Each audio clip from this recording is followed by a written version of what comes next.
These Corvettes are known for those going out, and it is a giant pain in the butt to get back here without pulling the intake off. So is there a torque spec for this? I'm sure there is.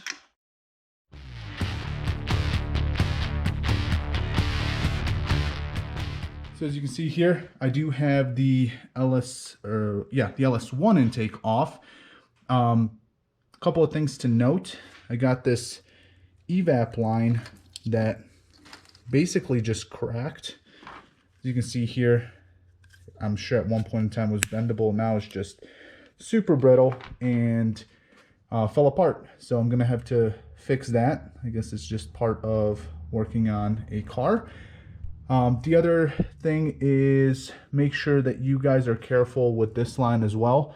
As I was pulling it off, as you can see, I don't know, it is damaged. It's very gummy. Luckily for me, I'm going to go ahead and install the catch can while I'm doing this as well, so it's not going to really matter. The current routing for these lines comes from the back of the manifold, or the valve cover here, goes all the way under here, and here's the Y. The top line goes from this valve cover nipple here back to the Y, and then the Y continues on over here, and this actually gets hooked up to the energy drink. I'm just kidding. It gets hooked up to this bottom port here, and then this guy here is hooked up to this dangly piece of tubing that I showed you guys that goes to the other nipple on the valve cover. So the intent here is, as the engine is working, as the engine is sucking in air, it actually depressurizes your valve covers to extract as much of those as much pressure that's built up in the engine as possible. The issue that I'm having is, obviously I'm running a supercharger, so the manifold will be under pressure. So obviously I can't continue to route them that way. So what I have to do is cap off both of these ports, and then I'm going to go ahead and run all of these lines into a catch can. And I'll walk that through with you guys here shortly. As you can see, it's fairly dirty here, so I'm going to go ahead and prep this, and I'll get back to you guys as soon as I'm done. One more thing while you're here, if your car has, you know, over 50, 60, 70,000 miles on it, which I'm sure you do if it's this year, please don't forget to, at this point in time, change this fuel pressure sensor here. I'm sorry, oil pressure sensor here. These Corvettes are known for those going out, and it is a giant pain in the butt to get back here without pulling the intake off. So a little bit of preventive maintenance to do while you got the car apart here. Also, back of the manifold does have these hookups. It's got a sensor, another pressure or vacuum line, and then this goes to the brake booster here. Make sure you guys disconnect those before just yanking the intake away. Welcome back, guys. Just wanted to give you a quick update on the injector swap. Here I have the LS1 manifold next to the LS6 manifold. This hose that I used to put on the Schrader valve, I basically just rerouted it back onto the infeed line onto the fuel rail. That way I just create a constant loop for the fuel not to spill everywhere, keep things a little bit cleaner. Just wanted to give you guys some pointers when you're changing out your injectors. It's fairly simple. There's 4 what are essentially bolts that hold the fuel rails down. The fuel rails are connected. The injectors basically slip into the ports. As you can see here, this is what the port looks like where each injector slips into. There are O-rings at the bottom of the injectors. The main thing you want to make sure you're doing is, as you're removing the injectors, when you pull them out, make sure that the O-ring is still at the bottom of the injector and it is intact. You need that O-ring as it is a seal to make sure that the fuel doesn't come out of the sides of the injector here in the intake. The other thing you want to make sure you do is you apply a little bit of lube at the end of the injector on the seal part, not the actual injector itself. What that's going to do is help you seat the injector down.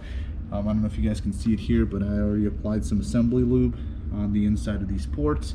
When I remove these injectors, I'm going to go ahead and do the same exact thing on the O-rings as well, to make sure that the injectors slide in there fairly smoothly and I don't damage anything.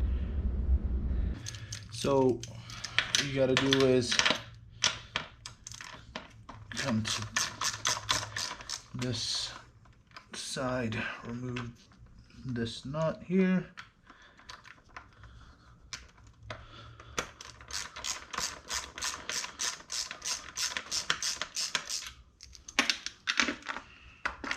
All four sides.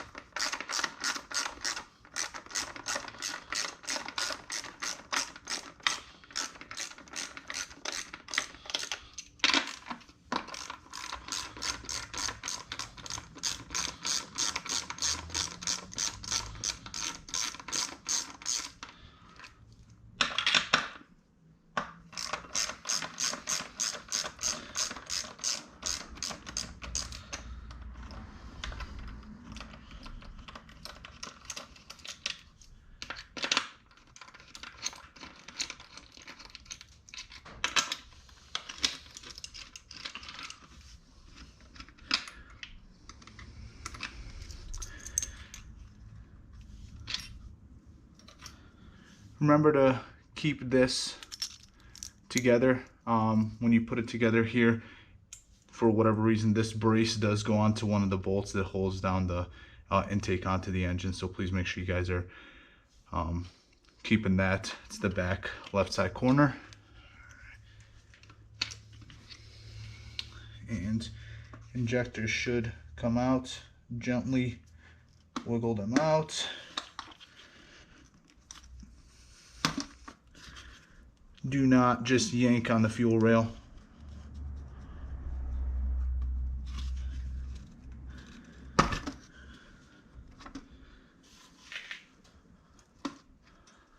You'll feel them break loose as you're doing this.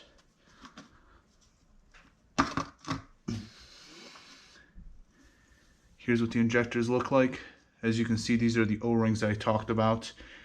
So all I'm going to do is just go ahead and clean this up with a clean rag and then reapply some assembly lube to it.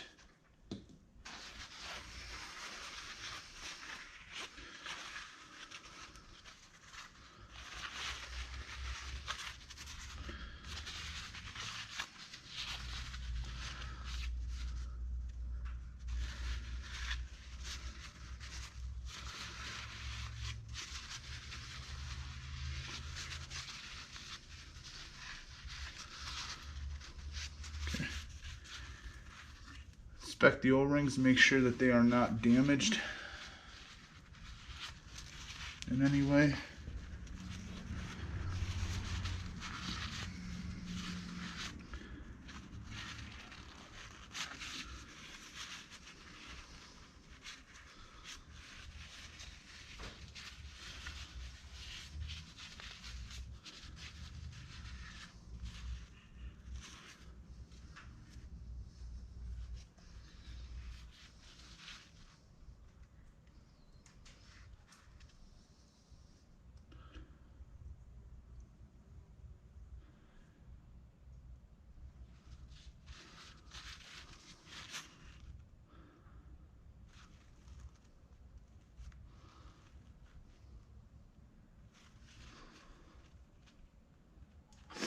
So the only thing that I'm seeing here is there's a little bit of deformity. You guys can see it right there, as opposed to what it's supposed to look like. I don't know if you can see that. I did notice this injector leaking just a little bit. Eventually it's sealed back up, so I don't think that this is an issue. I'm going to go ahead and place it back in and we'll continue. If you are replacing your injectors, when you go to order them, it'll say, do you need clips or not? These injectors need clips, but the clips are already on there. So when you actually go to replace these injectors, all you do is you pry here, the clip pops out, and then the injector basically is slip fitted into the fuel rail. There's another O-ring there. You're gonna apply the same theory as you do for these O-rings. We're gonna put a little bit of lube, place them into the fuel rails, and put the clips back on. There is a rib that these clips sit onto in the fuel injector. So when you look at it, you'll see the little slit that the clip sits into, which is right here. So when you seat them in there, you can move the injector up and down a little bit to the side, and you'll see that they're seated in there. I don't know if you can see that very closely in there, but I was able to replace these injectors literally on the street where my shop was that tuned my car, because I drove there with stock injectors, and obviously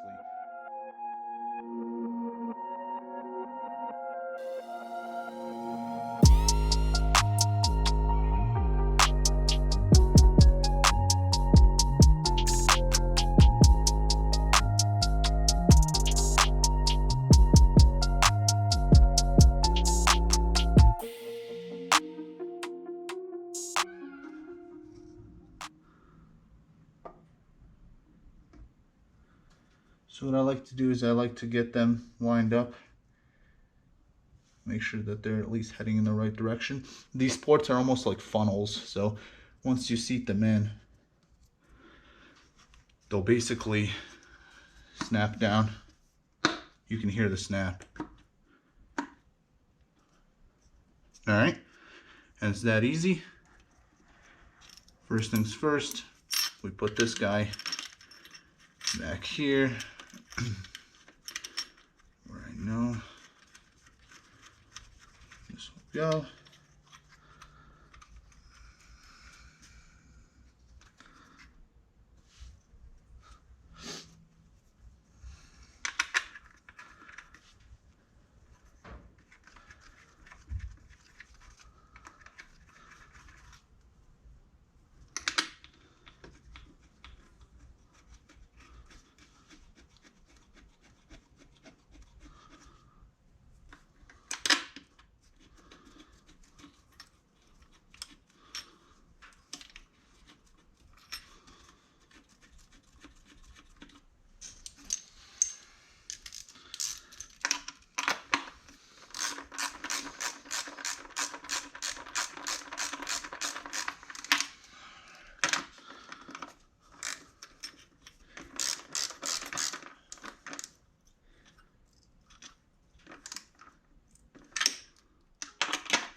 So whenever I'm working on something like this where you have 4 corners that need to be tightened down, and it's something that might have some flex to it, same thing with the manifold, don't ever crank down on one corner and then the other, then the other, and then the other. As you tighten stuff down unevenly or in just one pass, it may deform. So I always snug them, and then typically what I do is a crisscross pattern. Is there a torque spec for this? I'm sure there is, but I've been doing this long enough to know how tight it should go. All right, that's basically it.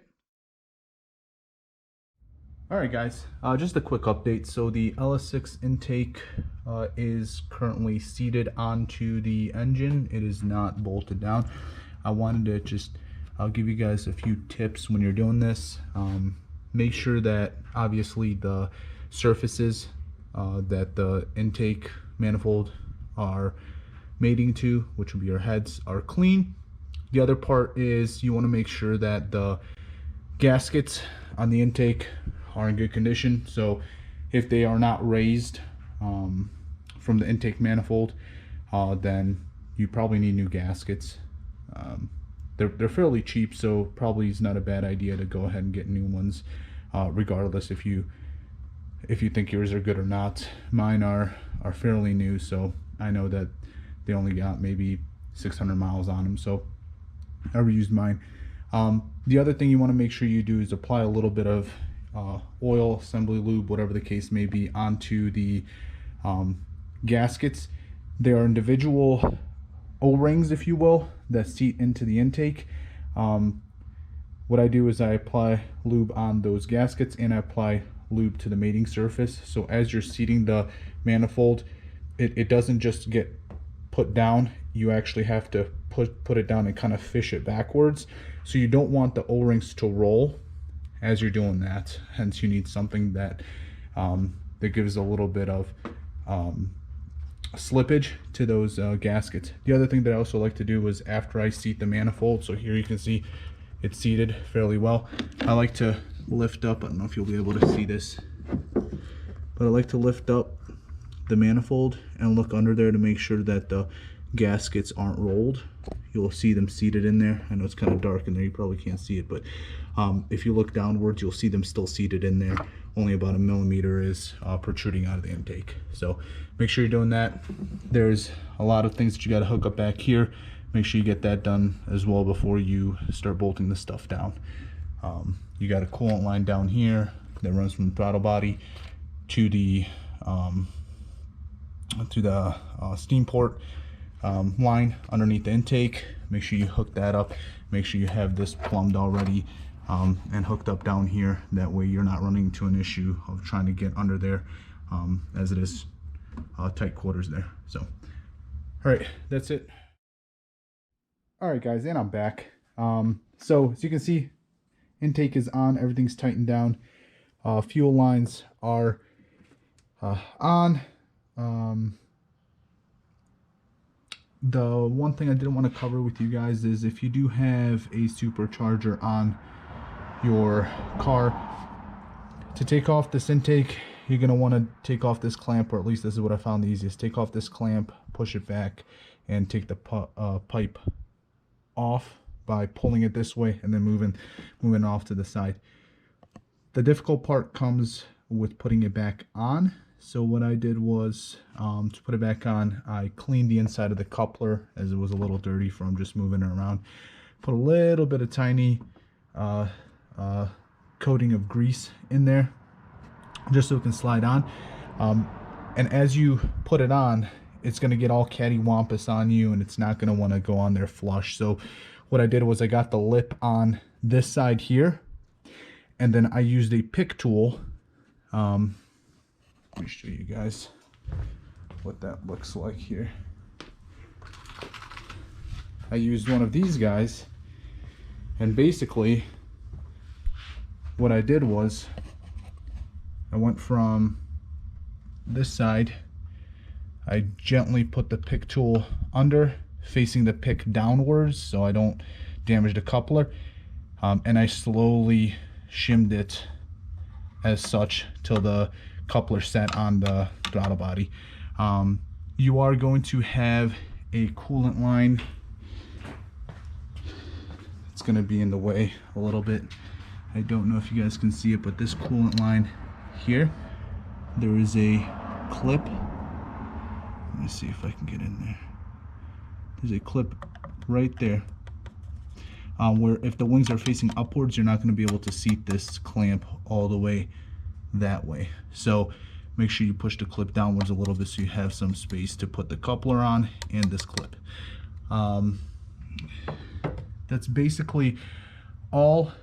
Just a quick update. So as you guys remember, I talked about the vacuum lines and how they're routed. So here I got this terminated.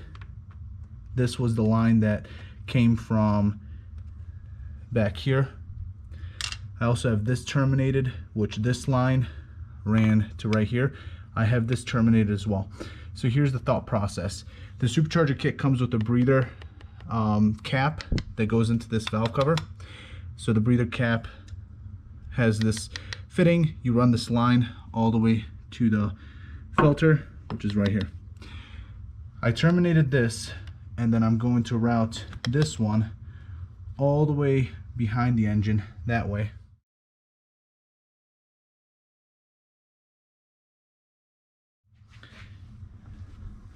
And then what I plan on doing is running this one here back this way. And basically it's going to be a Y connector that gets that takes the two hoses, combines them into one, and I'm going to run it all the way up to the front, and I'm going to seat the catch can right down there. As you can see, this engine bay is pretty packed, so I thought I was going to be able to get it over there by the battery. Didn't work out that way. Originally, if you remember, I was going to go off of this side of the manifold, or valve cover, go behind the manifold, and then meet up over there on the back side, and then run a pipe down to my catch can. Unfortunately, when I did try to do that, it got very congested back there with all the wires and hoses. So what I decided to do was, instead I'll cap this guy off.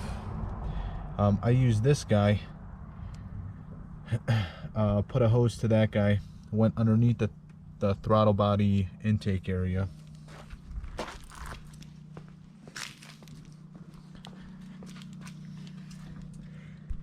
came up, and then routed it to a T right here, and then this just basically runs right to there. Then this T comes underneath the fuel line and runs through here under this bracket next to the radiator. You cannot run it this way because the hardware for the hood will collapse the tube, and then down to the catch can.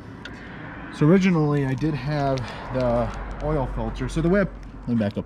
The way I position the catch can is I used one of the bolts that holds the shroud into the body of the car as a holder bolt, and then the other one I had to drill and put another bolt in.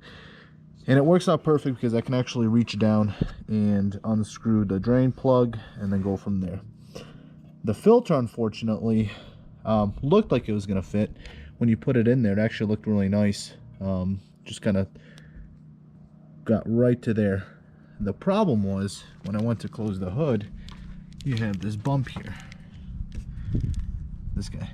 And that guy seats right where that filter is. So, I don't know. I gotta find something to put here because I cannot have it exposed. It is pretty dusty and sandy where I live, as you can see on my coupler. It's pretty sandy, so don't want that to be open. So I'll figure something out. The filter is, I'm pretty sure it's universal, so I'm pretty sure I'll make something. If not, I can at least put some kind of cloth or something over that to ensure I don't get stuff in there. But anyways, car's done. And of course, everybody wants to see a dyno tune on this thing, so we're gonna go ahead and record it, get it on video, see how much this thing makes.